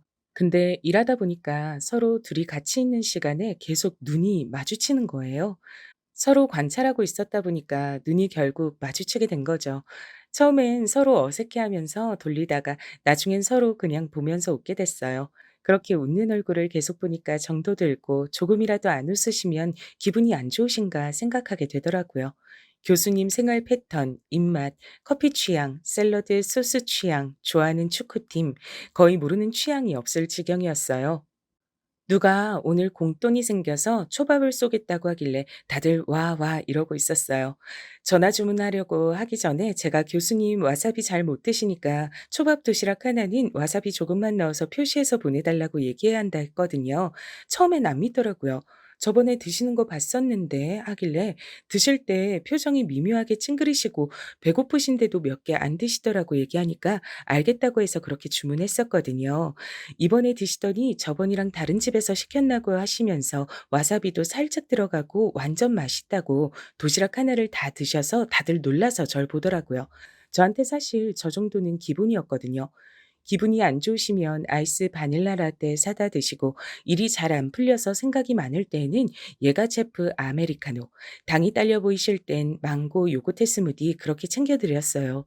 출출해 보이실 땐 어느 베이커리에서 무슨 샌드위치, 물론 제 돈으로 사는 건 아니고 경비 처리하는 거지만 누군가 그렇게 옆에서 잘 챙겨주면 아무래도 고맙잖아요. 교수님도 이상하게 그때부터 제 음식 취향이나 음료 취향을 빠삭하게 다 파악하셨는지 "미나 씨 아바라 맞죠? 미나 씨 마카롱 황치즈?" 하면서 찰떡같이 잘 아시더라고요. 제가 좀 힘들어하는 것 같으면 오레오 쿠키가 들어간 슬러시를 사 주시고요. 저희는 모르는데 주변 사람들이 슬슬 분위기를 파악하고 있었나 봐요. 가끔 계약직으로 근무하시는 분들이 계신데 그러시더라고요. 둘이 같이 사는 줄 알았다고요. 서로 음식 취향을 너무 잘 아니까요. 꼭 부부 같다고 하는 말에 전 웃고 말았지만 다른 사람들은 늘 의미심장하게 바라보곤 했어요. 뭔가 촉이 온다, 심상치 않다면서요. 전 그때까지도 말도 안 된다고 생각하고 있었어요. 교수님이랑 말단 직원 사이인 하늘과 땅 차이 같았거든요. 그러다가 생각지도 못한 변수가 터지고 말았어요. 코로나가 터져서 직원들, 조교들도 다 확진이 되고 저랑 교수님만 괜찮았던 거예요. 사실 전 뭐 사람 만날 일도 없고 일 마치면 혼자 원룸 가서 혼자 여갈 보내는데 익숙해서 괜찮았는데 다른 사람들은 그게 아니었으니까요. 근데 참 재밌는 게 둘만 있는 게 되게 어색할 줄 알았거든요. 근데 편하더라고요. 일상적인 얘기, 옛날 얘기도 하고 같이 업무 정리도 하고요. 제가 안 해본 일도 곧장 잘 해내니까 많이 신기하셨나 봐요. 업무에 대해서 또 이해를 한다는 게 신기하셔서 그러지 말고 학교를 다시 다녀보는 게 어떻겠냐 하시더라고요. 그래서 사실 방통대 재학 중이라고 얘기했어요. 방통대 말고 제대로 학교를 다니는 게 더 좋을 것 같다고 추천해 주셔서 방통대 졸업하고 하고 싶은 공부가 있으면 대학원에 진학을 해볼까 생각 중이라고 말씀드렸죠. 교수님은 학과 공부를 배운 적도 없는 제가 지금 교수님이 가르치시는 교육 과정을 다 알고 있고 거기에 업무가 진행되는 상황이나 과정을 다 알고 있다는 걸 너무 신기해하셨어요. 제가 질문 한 번 안 하고 일을 다 처리하니까 정말 놀라시더라고요. 그 전부터 정말 궁금했었는데 실례인 것 같아서 말을 못했어요. 혹시 대학을 왜 안 갔는지 물어봐도 돼요? 교수님은 어렸을 때부터 같이 자란 친구가 있으세요? 항상 모든 순간 함께하고 단짝처럼 붙어 다니던 친구가 학원 미술 선생에게 안 좋은 일을 당해서 자살을 했는데 제가 그때 공부한다고 전혀 도와주질 못해서 너무 미안했어요. 항상 모든 걸 같이 하고 공유했던 사이인데 대학 한번 가보겠다고 그 친구가 가장 힘들 때 알지 못했단 게 정말 너무 미안한 거예요. 너무 힘들어서 진학 포기하고 돈 모아서 부모님이랑도 따로 살고 있어요. 다른 분들처럼 "너무 아깝다. 학교 갔으면 좋겠다." 이런 얘기를 하실 거라고 생각했는데 교수님은 "친구 때문에 많이 힘들었겠다. 그래도 나쁜 생각하지 않고 잘 해오고 있었네요. 대견하다." 이렇게 얘기하시더라고요. 그 일 이후로 평생 흘릴 눈물 다 흘린 것 같았는데 그때 펑펑 애기처럼 울어버렸어요. 남자 품에 안겨서 꺽꺽 소리내면서 운 게 처음이었는데 토닥토닥 해주시면서 달래주셔서 그때부터 이성으로 좋아하게 된 것 같아요. 그 다음날 팅팅 부은 눈으로 인사했더니 눈이 너무 귀엽다고 한참을 웃으시더라고요. 어제 일이 미안해서 집에서 샌드위치를 싸서 갔는데 직접 만든 거라고 하니까 너무 좋아하시는 거예요. 파는 음식만 먹다가 누가 직접 만들어주는 음식을 먹는 게 더 건강해지고 힘이 나는 느낌이라서 좋다고 하시더라고요. 심지어 요리도 잘한다고 칭찬하시는데 어제부로 좋아하는 마음이 생겼다 보니까 칭찬 한마디에 너무 부끄러우면서도 좋더라고요. 그래서 간단하고 맛있어 보이는 레시피가 있으면 만들어 가서 같이 먹고 그랬어요. 코로나 때문에 밖에선 못 먹으니까 그런 재미도 있더라고요. 하루는 교수님이 자기 집으로 초대하고 싶다고 하는 거예요. 오늘은 자기가 요리사 하겠다고 하더라고요. 점점 교수님을 좋아하는 마음이 깊어지던 때라 흔쾌히 승낙을 했어요. 교수님이 나쁜 짓 할 사람도 아니란 것도 확신했고요. 근데 정말 생각보다 요리를 너무 잘하는 거예요. 혼자 산지 오래돼서 웬만한 음식은 다 할 줄 아신다고 하더라고요. 남자를 제대로 사귀어 본 적도 없다 보니까 이런 상황이 낯설고 어색했지만 대화도 잘 통하는 데다 편안하고 재밌어서 낯설었어요. 일하는 곳에서의 흐트러짐 없는 모습만 보다가 이런 편안한 모습이 정겹고 좋았어요. 요리하다가 소매에 묻은 양념이나 정답게 불러주는 목소리까지 교수님을 너무 좋아하면 안 되는데 라고 갈등이 될 정도로 제 감정이 점점 깊어지더라고요. 나이 차이도 7살이면 꽤 나는데 좋아하는 노래들도 비슷하고 일할 때 듣는 노래들도 비슷하다는 걸 알고 서로 플레이리스트도 공유했어요. 노래 공유하는 건 진짜 내 세상으로 들어오는 문을 열어주는 거랑 같다고 생각하거든요. 그걸 교수님이랑 하게 될 줄은 정말 몰랐어요. 혹시 일하다가 집중이 잘 안 되고 진도가 안 나갈 때 듣는 노래가 있어요? 그럴 때는 가사 있는 노래 들으면 더 집중이 안 돼서 없는 걸로 듣는데요. 좀 웃길 수도 있는데 하울의 움직이는 성에 인생의 회전목마를 들어요. 그걸 들으면 모든 게 다 그냥 흘러갈 것 같은 느낌이 들어서요. 지금의 이 시간과 괴로움도요. 어? 그거 오케스트라 버전 알아요? 그거 듣고 너무 좋아서 일할 때 듣고 있었는데 내가 그런 거 듣는다고 하니까 친구가 신나는 노래 들어야지 뭐 그런 거 듣냐고 하더라고요. 근데 여기서 동지를 만났네. 아, 정말요? 밤에 잠 안 올 때 듣는다는 친구는 봤는데 일할 때 듣는다는 사람은 주변 사람 중에선 처음인 것 같아요. 노래 취향 비슷한 사람 있으니까 좋네요. 어, 그럼 우리 그렇게 해요. 매일 들으면 기분 좋거나 마음 편안해지는 노래 한 곡씩 추천해 주기요. 아님 그날에 어울리는 노래 추천해 주기. 와, 좋아요. 매일매일 뭔가 노래가 쌓이면 그것도 되게 뜻깊을 것 같아요. 이렇게 우리가 하루하루를 보냈구나. 이렇게 버텨냈구나. 그런 느낌일 것 같아요. 책 자주 읽어요? 미나 씨는 어떻게 이렇게 말을 조리 있게 잘하지? 나랑 7살 차이 나는데 말하는 건 미나 씨가 훨씬 잘하는 것 같아요. 아, 정말 교수님 놀리지 마세요. 그렇게 우리는 매일매일 음악을 추천해 준다는 핑계로 연락을 계속 주고받기 시작했어요. 하루의 시작을 응원하고 하루의 마무리를 다독여줬죠. 그런데 나만 설레는 건 아니라는 확신이 든 건 언제부턴가 절 계속 바라보고 있는 교수님과 눈이 마주쳐서였어요. 잠깐씩 멍하게 절 바라보는 교수님이랑 눈이 마주치면 저도 모르게 장난꾸러기처럼 웃었거든요. 하루에 20번씩, 그러다 일부러 전혀 모르는 척 쳐다보지 않으면 저한테 일부러 와서 말도 걸고 혹은 맛있는 거 먹자고 집으로 초대해 주시더라고요. 코로나 시기여서 맛있는 가게에 못 데려다 줘서 미안하다고 하셨지만 전 가게가 아니라 집이라서 더 좋았어요. 같이 넷플릭스도 보고 음식하다가 웃느라 망쳐서 배달시켜 먹기도 하고요. 그러다 배불러서 잠시 소파에 앉았다가 깜빡 잠이 들었는데 내 손을 잡고 같이 잠든 교수님을 봤어요. 가만히 교수님의 앞머리가 눈을 찌르지 않게 정리해주고 있는데 교수님이 눈을 뜨셨어요. 우리는 한동안 서로를 바라보다가 교수님이 "우리 사귈래요?" 그 말에 갑자기 눈이 번쩍 떠지면서 내가 이래선 안 된다는 생각이 들었어요. 자리를 고쳐 앉고 가보겠다고 일어서는 절 교수님이 붙잡았어요. "우리 같은 마음인 것 같은데 내 착각이었을까요? 같이 있으면 정말 재밌고 대화하는 게 정말 재밌어서 시간 가는 게 아까울 정도예요. 내가 나이가 많아서 많이 부담스러워요?" 전 교수님에 비해서 많이 부족하고 또 부족한 사람이에요. 저랑 만나는 걸 비밀로 하고 사귀더라도 곧 눈치 빠른 사람들이 알아채기 시작할 거예요. 저도 교수님이 좋지만 저로 인해 교수님이 다른 사람들 입방아에 오르내리거나 듣지 않아도 될 말들을 듣지 않으셨으면 좋겠어요. 제가 좋아하는 분이니까 교수님께 더 어울리는 사람 만나서 행복하셨으면 좋겠어요. 좋아하는 사람이면 항상 같이 있고 싶지 않아요? 난 미나 씨가 욕심나요. 내 옆에 항상 두고 싶고, 사실은 일도 하루 종일 너랑만 하고 싶어. 널 안고 싶고, 너랑 입 맞추고 싶어. 하루에도 수십 번씩 생각해. 미친놈이라고 생각하겠지만, 정말 이게 내 진심이야. 너랑만 얘기하고 싶다고. 다른 사람들이 뭐가 중요해? 너랑 내가 서로 좋으면 그럼 된 거지. 남들이 뭐라고 하든지 난 상관없어. 너랑 내 연애는 우리 둘이 결정하는 거잖아. 다른 사람들은 필요 없어. 나 좀 볼래? 난 너한테 정말 진심이야. 나랑 사귀자. 저는 교수님의 두 눈을 번갈아 바라봤어요. 수민아, 나 이제 행복해도 되겠지? 너처럼 말이 잘 통하는 친구를 만났는데 이 사람도 내가 좋대. 외로워하는 나한테 네가 보내준 사람일까? 이 사람이 내가 필요하고 내가 좋대. 나도 이 사람이 좋아. 네가 없지만 내가 네 삶의 몫같이 사랑하고 좋아하고 행복하게 살아가도 될까? 지켜봐주고 응원해줘. 내가 더 이상 후회하지 않는 삶을 살아갈 수 있게 말이야. 널 잃은 것처럼 내 사람을 더 잃고 싶지 않아. 이젠 좋아하는 사람이 내 곁에 있었으면 좋겠어.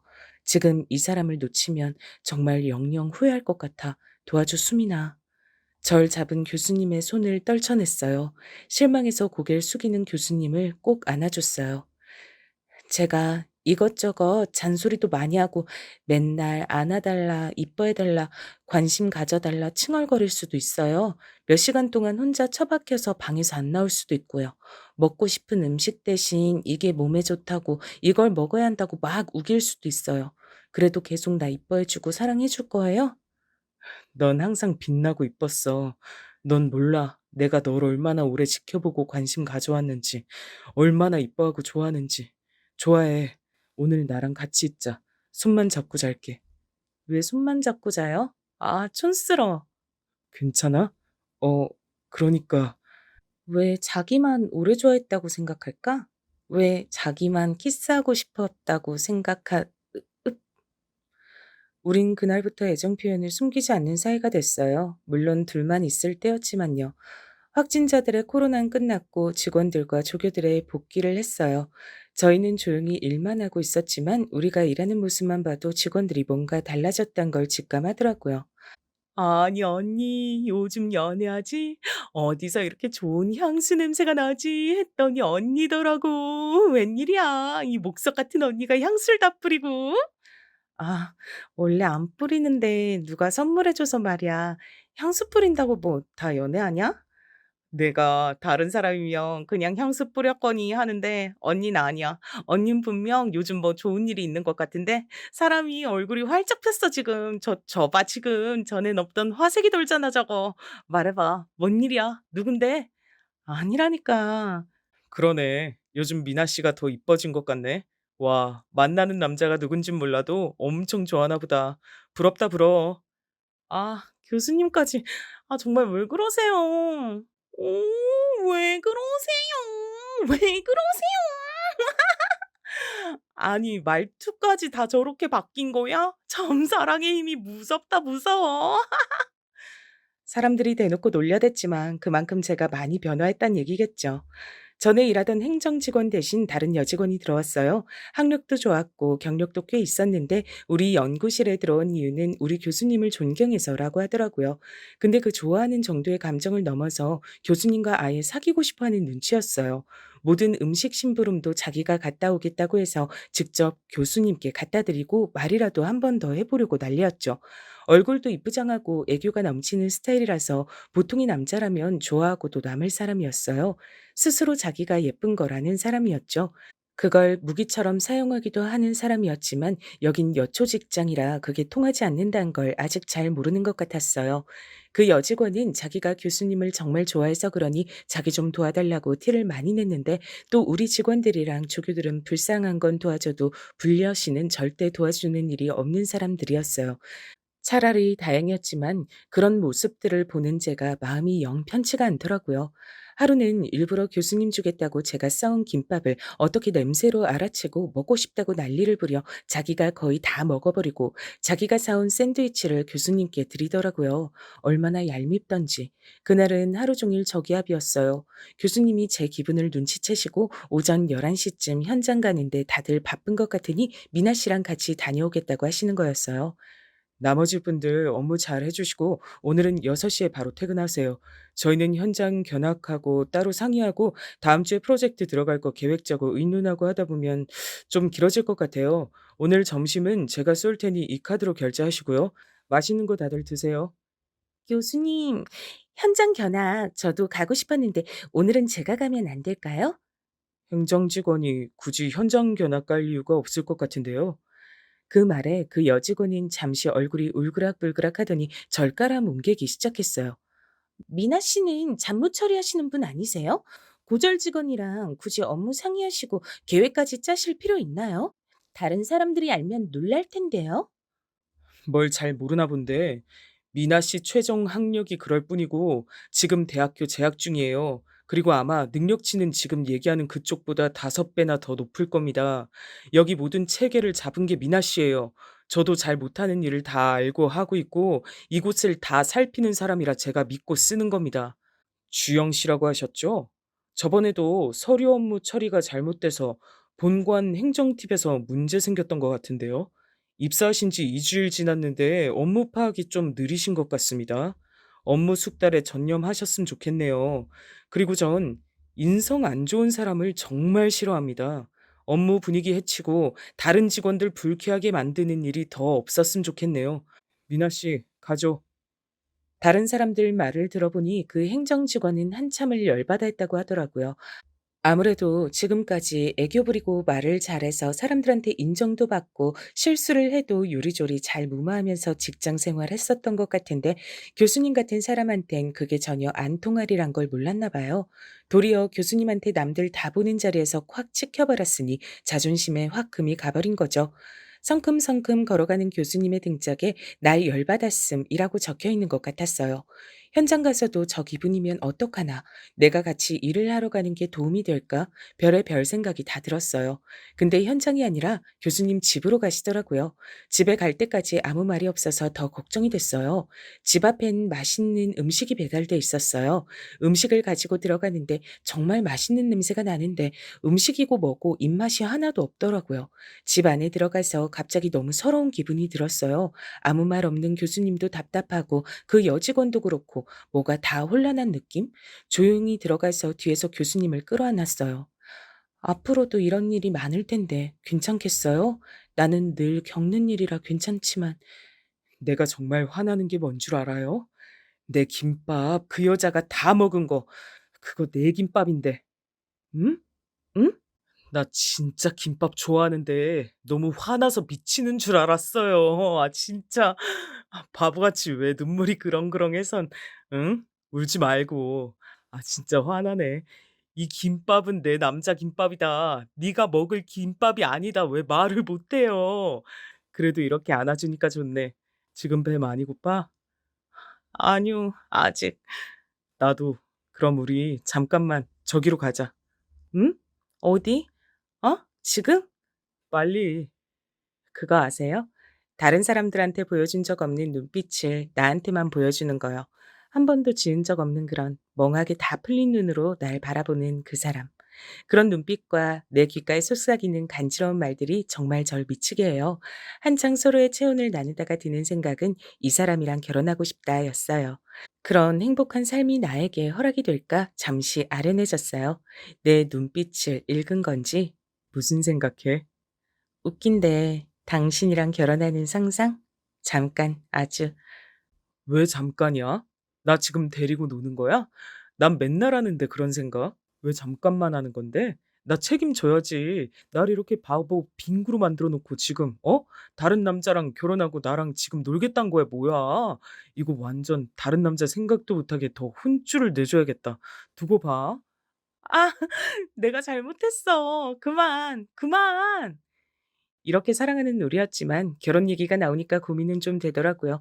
집이랑 거의 연을 끊듯이 살아서 과연 교수님 집안에서 절 이해해 줄지 모르겠더라고요. 그리고 일하는 곳에 사람들도 우리를 좋게 봐줄지 걱정이 많았어요. 교수님은 제 원룸에도 가보고 싶다고 해서 왔었는데 충격을 엄청나게 받은 얼굴이었어요. 전 어렵게 독립했고 돈을 모아야 했기 때문에 좋은 환경의 원룸은 어려웠거든요. 그래서 정말 한 사람이 잠자고 화장실 왔다 갔다 할 수 있는 수준의 작은 원룸에서 살았어요. 그나마 집이 적었으니까 망정이지 짐까지 많았으면 감당이 어려웠을 것 같아요. 당장 짐 싸. 난 너 이런 데 사는 거 싫어. 내가 없는 데서 이렇게 너 혼자 있을 거라고 생각하니까 마음이 너무 안 좋아. 가자 빨리. 여기 살만해요. 조용하고 상당히 아늑하고 크지 않아서 다른 짐도 별로 없고 정리도 청소도 쉬웠어요. 그건 나 없을 때 얘기고 나도 이제 너희 집에서 자고 그래야 되는데 우리 둘이선 너무 좁잖아. 빨리 짐 싸. 그리고 여기 월세 얼마씩 내? 매달 35만 원이요? 진짜 싸네. 서울에서 이런 가격의 원룸을 구하다니. 그럼 매달 나한테 25만 원 주고 우리 집에서 살아. 이건 얹혀 사는 게 아니고 당당히 룸을 쉐어하는 거야. 그 정도 가격이 나한테도 적당하다고 생각해. 아니, 그렇지만 어느 부모님이 시골 내기도 전에 며느리랑 아들이 같이 사는 걸 좋아하시겠어요. 그리고 내가 너무 민폐예요. 아니, 우리가 남이야? 우리 엄마 아빠 이혼하시고 각자 가정 이루셔서 상관없어. 나만 행복하게 살 수 있는 여자 만나면 아무것도 바라는 거 없다고 하셨던 분들이야. 결혼식 안 오셔도 난 상관없어. 그분들 인생이시니까 낳아주신 것만 해도 난 감사해. 나 같은 환경에 몸이 아픈 친구들도 많더라. 근데 난 아니잖아. 정말 복 받은 사람이라 생각하고 있어.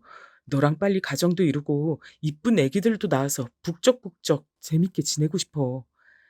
망설이는 절 세워놓고 대충 자기가 짐을 와구와구 다 싸놓더니 기어코 짐들을 트렁크에 다 옮겼어요. 그리고는 자기 집에 내려다 주고 짐 정리를 하라고 하더라고요. 앞으로 여기서 같이 살 거니까 아무 곳에다 다 짐을 넣어도 된다면서요. 내 방은 어디로 쓰면 되냐고 하니까 나랑 같은 방이란 말에 또 철렁했어요. 진짜 부부처럼 사는 건가? 근데 같이 있으면 너무 좋으니까 이렇게 운이라는 건가 보다 하고 있었어요. 내가 굳이 노력하지 않아도 뭔가 일이 일사천리로 진행되는 기분이었거든요. 내 운명인가 보다 이렇게 생각하고 있었는데 교수님이 꽃과 편지와 선물을 내밀었어요. 내가 기분 안 좋을까 봐 또 이렇게 위로해 주시나 보다 했는데 편지엔 영원한 사랑을 맹세하면서 결혼해 달란 문구가 써 있었고 제 손가락에 딱 맞는 결혼 반지를 제 손에 끼워줬어요. 자기 잘 때 내가 몰래 재느라고 얼마나 고생한 줄 알아? 어때? 이뻐? 이제 어디서 내 남자가 누군지 당당히 얘기해도 돼. 난 결혼 일사천리로 진행할 거야. 너랑 하루라도 빨리 살 거니까. 전 너무 감동받아서 한동안 말을 하지 못했어요. 프로포즈 받고 여자들이 우는 이유가 이거구나 싶더라고요. 한평생 나랑 같이 있고 싶다고 얘기하는 거니까요. 그렇게 우리는 가장 빠른 길일인 5일 후에 청첩장을 와다다 찍어서 결혼식을 올렸어요. 심지어 일하는 사람들에겐 토요일 예식 바로 하루 전날 통보했답니다. 다들 어린아가 있는 얼굴이었어요. 특히 행정직원은 하루 종일 똥 씹은 얼굴이었죠. 앞에선 뭐라고 못하고 뒤에서 불려신 따로 있었네 하더라고요. 그렇게 행복한 신혼생활이 시작됐어요. 부부끼리 같은 곳에서 일하면 더 많이 부딪히고 더 스트레스 받는다고 하잖아요. 저희는 일할 때는 너무 프로페셔널해서 주변 사람이 힘들다고 할 정도였어요. 각자 분야에서 열심히 해서 저도 부장급으로 승진했고요. 너무 파격 인사 아닌가 했지만 제가 처리하고 정리한 일의 양이 정말 엄청났기 때문이었죠. 다들 저보고 체력 좋다고 했지만 저도 악으로 깡으로 해낸 것 같아요. 그리고 좋아하는 사람이랑 같이 일하는 것도 전 꿈만 같고 좋은 것 같더라고요. 결혼하고 나서 정남이 다 떨어지는 사람들도 많다고 하던데 교수님은 절 더 귀여워해주고 아껴주는 것 같아서 마음이 놓여요. 대학 교수들을 다 초청해서 연말 모임을 하는데 배우자가 있는 사람들도 함께 참석하라고 했대요. 전 어색해서 가기 싫다고 했는데 꼭 같이 가자고 하더라고요. 입을 옷도 걱정하니까 어디서 저한테 정말 잘 어울려 보이는 예쁜 옷도 구해서 왔어요. 처음이었는데 저도 이런 옷을 입을 수 있는 사람인지 그때 처음 알았어요. 저희가 들어서니까 곳곳에서 수군거리는 소리가 들리더라고요. 신경 쓰지 않고 남편과 여러 곳에 인사드리러 다녔어요. 결혼했다는 말이 깜짝 놀라지만 남자분들은 다들 이런 미인과 부부라니 정말 좋겠어, 정 교수. 이렇게들 칭찬하고 응원해 주셨어요. 근데 치맛바람이 무섭다는 얘기가 있잖아요. 제가 지나갈 때마다 수군거린 소리가 점점 더 심해졌어요.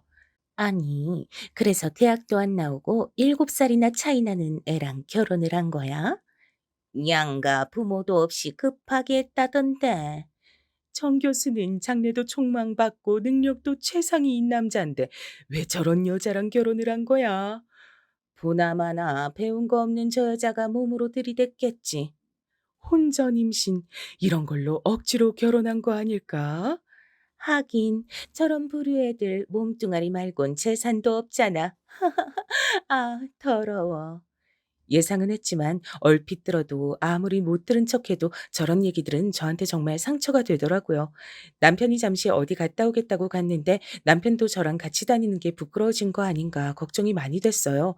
세상에 갑자기 혼자 태어나 있는 것 같더라고요. 서서히 머리가 핑핑 돌려고 할 무렵에 갑자기 남편이 앞에 단상에 있는 마이크로 저를 소개하는 게 아니겠어요? 여러분, 안녕하십니까? 얼마 전에 결혼해서 새신랑이 된 정윤호 교수입니다. 전 이 대학에서 교수가 됐고 여러 성과를 내게 되어 많은 프로젝트에 참가, 많은 인맥도 얻고 스펙도 쌓게 됐습니다. 제가 가장 자랑스러워하는 스펙은 바로 제 아내를 이 대학에서 만난 거였습니다.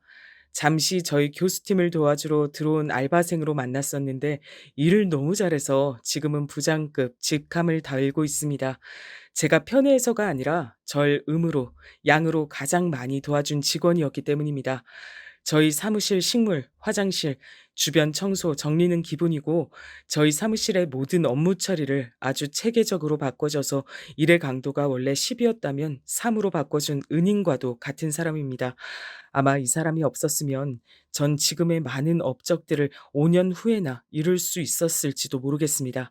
하지만 한간에는 아내의 그런 능력은 모르고 고졸 출신의 여자가 몸으로 들이대서 교수를 꼬셨다고 생각하는 사람들도 있나 봅니다. 아까 행사 중에서도 다른 사람들이 다 듣는데 그렇게 수군거리시는 분들도 많더라고요. 아내는 고3 가장 예민하고 힘든 시기에 사고로 친구를 잃었습니다. 그 충격으로 대학 진학을 하지 않고 혼자 외롭고 힘들게 지금까지 버텨왔습니다. 하지만 꾸준히 노력하고 극복해서 대학교도 이제 마쳤답니다. 이름난 좋은 대학은 아니더라도 자기가 자기 손으로 등록금 벌여서 열심히 졸업장 따냈습니다. 여기서 부모님께 손 안 벌리고 자기 힘으로만 대학 다닌 사람 얼마 없을 겁니다. 어디서든 남 뒷말하는 법이 없고 자기가 열심히 한 일 자랑하거나 티내지 않고 다른 사람들 위해서 헌신하고 노력하기만 하는 사람이었습니다. 그래서 제가 먼저 반해서 한참을 바라만 보다가 드디어 사랑의 결실을 이뤘습니다. 자신이 제 허물이 될까봐 늘 걱정하는 아내를 위해서 평소 무뚝뚝한 제가 이 자리에 섰습니다. 당신은 내 허물이 아니라 내 자랑거리야, 여보. 다들 어렵게 이룬 저희 사랑을 축복해 주셨으면 좋겠습니다. 이 학교에서 일하면서 가장 감사한 게 제 아내를 만난 겁니다. 좋은 인연을 이룰 수 있게 이런 훌륭한 학교를 세워주신 설립자와 각 자리에서 열심히 일하시는 운영팀들께도 너무 감사하고 여기 있는 여러분들도 정말 좋은 사람과 함께 소중한 시간을 보내는 추억들을 많이 쌓으셨으면 좋겠습니다. 저희 많이 응원해 주시고 따뜻한 눈길로 봐주셨으면 좋겠습니다. 저는 어떻게 이런 멋지고 좋은 남자를 만난 걸까요? 꼭 영화나 드라마에서 보던 남자를 제가 만난 것 같아요. 절 보고 수군거리던 여자들도 입이 쑥 들어갔어요. 절 어떻게 보던 이제 아무 상관없더라고요.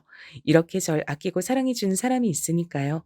발표를 하고 내려오는 남편을 향해 엄지척을 해줬어요. 내려와서 저한테 나직이 얘기하더라고요. 아, 부끄러워 죽는 줄. 어떻게 이런 남편을 사랑하지 않을 수 있을까요? 늘 건강하시고 예쁜 사랑하시길 빕니다. 저도 꼭 행복할게요.